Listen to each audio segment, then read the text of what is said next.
Şirin şirin sözlerim adasımen, Köksündeki tılsımlarını açımen.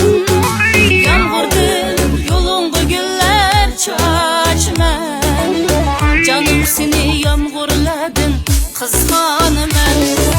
Yağmurdan yolunda güller çaçmen, Canım seni yağmurladın kızgınımen.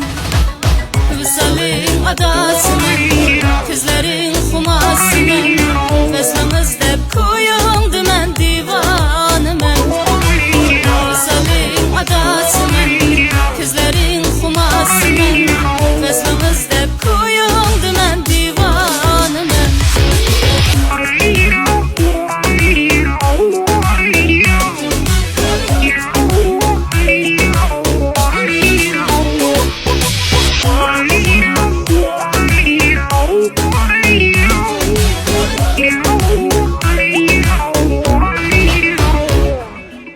Seni izlep tapsam cevru cepalar, Ay yüzünden kürsem artık hiyaller.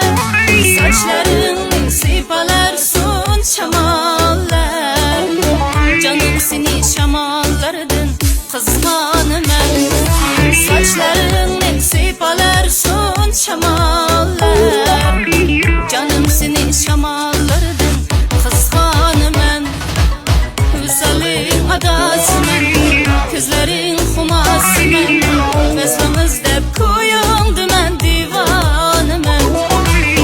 Vüsalin adasımen, Kızların xumasımen, Veslamız dep koyundu men divanımen.